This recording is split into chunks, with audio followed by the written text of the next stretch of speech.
Una ciudad abandonada no está vacía. Está esperando que entiendas por qué todos se fueron. Algunas quedaron congeladas por fuego, guerra o radiación, pero una parece seguir respirando bajo las ruinas.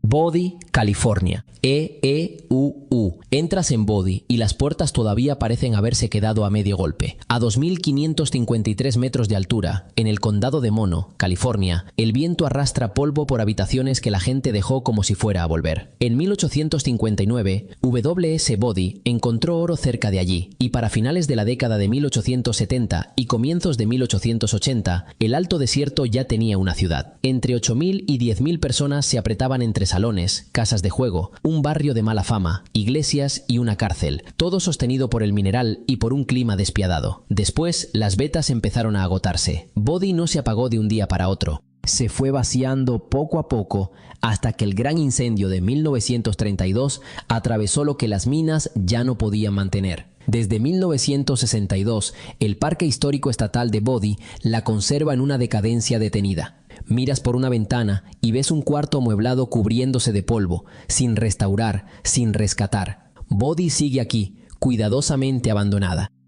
Kolmanskop, Namibia. El rastro conduce al Namib, donde la ruina más extraña no es una casa, sino una fábrica de hielo. Está cerca de Lüderitz, en uno de los desiertos más secos del planeta, dentro de un pueblo que fabricaba frío para millonarios. Kolmanskop nació cuando se descubrieron diamantes aquí, en 1908, bajo el dominio colonial alemán de lo que entonces era el África del sudoeste alemana. Las piedras hicieron que este lugar se volviera absurdamente rico. Casas de estilo alemán miraban hacia la arena. Después llegaron un hospital, un salón de baile, una escuela, un teatro, un casino y una bolera, como si hubieran bajado Europa al desierto y le hubieran pedido fingir que nada estaba fuera de lugar. Pero Kolmanskop solo existió mientras los campos de diamantes cercanos sostuvieron aquella ilusión.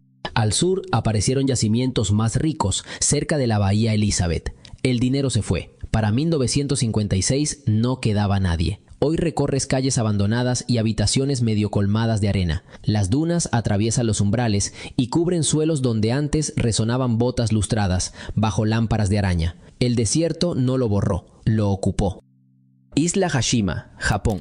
Desde el mar, lo primero que aparece es un buque de guerra que no puede moverse. Los muros contra las olas forman el casco. Las torres de hormigón se levantan como el puente de mando. Solo entonces el nombre encaja: Gunkanjima, la isla acorazado, a unos 15 kilómetros de Nagasaki. Mitsubishi compró Hashima en 1890 y enterró su fortuna bajo el fondo marino, donde las vetas de carbón alimentaban una ciudad vertical en miniatura sobre la roca. Allí se subía entre escuelas, escaleras, santuarios en las azoteas y bloques de viviendas apretados, incluido el edificio 30, terminado en 1916 como uno de los primeros apartamentos de hormigón armado de Japón. Para 1959, unas 5.259 personas vivían en aquel peñasco diminuto, con una densidad que suele citarse como superior a la de Manhattan. Luego Japón empezó a dejar atrás el carbón, un cambio que se aceleró tras la crisis del petróleo de 1973. La mina cerró. En 1974, Hashima quedó vacía. Ahora la sal devora las habitaciones y el acorazado permanece anclado a su propia ruina. Varosha, Chipre. En Varosha, el lujo no se apagó poco a poco, desapareció de golpe y quedó encerrado detrás de vallas militares. Varosha ocupa el barrio sur de Famagusta, en la costa oriental de Chipre. Antes de las cercas, este era el lugar donde el Mediterráneo parecía posar para las cámaras. A comienzos de los años 70, Elizabeth Taylor y Richard Burton aparecían vinculados a sus hoteles, y el Hotel Argo miraba hacia Golden Sands Beach como un escenario preparado para la riqueza. Pero en agosto de 1974, después de un golpe respaldado por Grecia, la intervención militar de Turquía partió en dos el futuro de la isla. Los tanques llegaron, las calles quedaron dentro de una zona de separación y Varosha se vació en cuestión de días. La zona amplia de Famagusta tenía unos 39.000 residentes antes de la crisis, pero aquí desaparecieron tanto los huéspedes como quienes vivían allí. Durante décadas, el ejército turco mantuvo el distrito cerrado, tras alambradas, letreros de advertencia y fachadas de hoteles abandonados. Hoy, en las áreas reabiertas desde 2020, bajo administración turco-chipriota, se ve la arena iluminada junto a balcones sin toallas, vestíbulos sin pasos, playas vacías frente a edificios fantasma. Un complejo turístico sobrevivió como prueba. El silencio todavía tiene fronteras.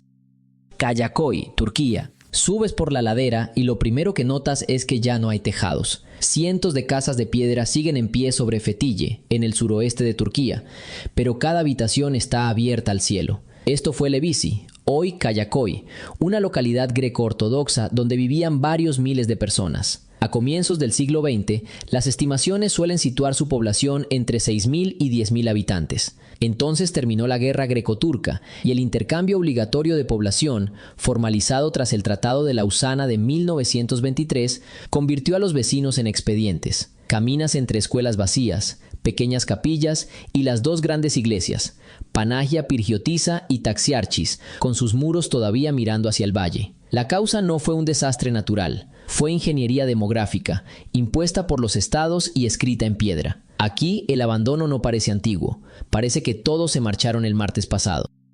Kadikchan, Rusia. Primero llega el frío. Se oye el viento raspando por las escaleras rotas y después el silencio se abre a tu alrededor. Esto es Kadikchan, en el Óblast de Magadán, en lo más profundo del lejano oriente ruso, cerca de la carretera de Kolimá. Nació en 1943 como un asentamiento minero de carbón para alimentar la infraestructura eléctrica local, levantado dentro de Dalstroy, el sistema del NKVD que administraba los campos de Kolimá, donde al menos 100.000 prisioneros perdieron la vida. En su mejor momento, aquí vivían entre 10.000 y 12.000 personas. Había escuelas abiertas, las calderas rugían, un cine encendía la oscuridad. Pero en 1996, una explosión en la mina hizo que varios trabajadores no sobrevivieran y empujó el yacimiento hacia el cierre. Cuando la mina dejó de funcionar, el Estado trasladó a la población y cortó los servicios. Con este frío, las tuberías se congelaron por completo en cuestión de semanas. Para los años 2000, podías entrar en un apartamento abandonado, ver juguetes todavía tirados en el suelo y saber que la calefacción jamás volvería. Pero la siguiente ruina no se congela desde fuera. Arde desde abajo. Centralia, Pensilvania, EEUU. Está sobre el asfalto agrietado de Pensilvania y el pueblo respira humo. Esto es Centralia, en el condado de Columbia, una localidad minera de antracita donde alguna vez vivieron más de 2.000 personas. En 1962, el fuego se metió en las minas bajo sus casas, y aquel desastre no se comportó como un hecho aislado. Se convirtió en una evacuación lenta, en un mapa que se iba borrando casa por casa. Para los años 80, un programa federal de reubicación ya estaba sacando a los vecinos. En 1981, Todd Domboski, de 12 años, estuvo a punto de desaparecer cuando un socavón humeante se abrió bajo sus pies. Hoy quedan grietas que exhalan desde el suelo, cementerios rodeados por tierra removida, calles residenciales vacías, casas abandonadas con ventanas tapiadas y buzones solitarios frente a hogares que ya no existen. También queda la cicatriz enterrada de la Ruta 61, la Graffiti Highway, cubierta con tierra en 2020. El código postal 17927 fue eliminado en 2002. Menos de una docena de residentes siguen allí, viviendo sobre un incendio subterráneo que podría durar siglos. Centralia no ardió hacia afuera, ardió por debajo. Plymouth, Montserrat. Después del fuego oculto de Centralia, Plymouth muestra el horror contrario. Entras en una capital caribeña donde el suelo cayó desde el cielo. El volcán Soufriere Hills despertó en 1995 y para 1997 la capital de Montserrat se estaba vaciando por orden oficial, con unas 7.000 personas evacuadas de una isla de 11.000 habitantes. Después, la ciudad desapareció por capas. La ceniza llegó a acumularse hasta 12 metros de profundidad en algunos puntos. Flujos piroclásticos, muchas veces a más de 700 grados Celsius y avanzando a más de 100 kilómetros por hora, arrasaron calles donde hasta hacía poco había tráfico, uniformes escolares y vida cotidiana. Todavía se ve en la antigua comisaría y los edificios del gobierno medio sepultados, con los pisos superiores asomando sobre una superficie muerta. La geología hizo en 2 años lo que ningún ejército enemigo había logrado en siglos. Plymouth quedó abandonada, encerrada dentro de una zona de exclusión, y aún así sigue siendo, sobre el papel, la capital oficial de Montserrat. El volcán se quedó con la ciudad, la ley se quedó con el nombre. Pripyat, Ucrania. Entras en Pripyat y lo primero que oyes no son pasos, es un dosímetro marcando cada vez más rápido en medio del silencio. La ciudad nació en 1970, en el norte de Ucrania, cerca de la frontera con Bielorrusia, a 3 kilómetros de la central nuclear de Chernóbil. Era un Atomgrad, una ciudad soviética planificada para los trabajadores de la era nuclear. Unas 49.000 personas vivían dentro de aquella promesa. Después llegó el 26 de abril de 1986. El reactor 4 estalló. Al día siguiente aparecieron los autobuses. A los vecinos les dijeron que la salida sería temporal, que llevaran solo lo imprescindible, que dejaran todo lo demás. La mentira sigue escrita en las habitaciones.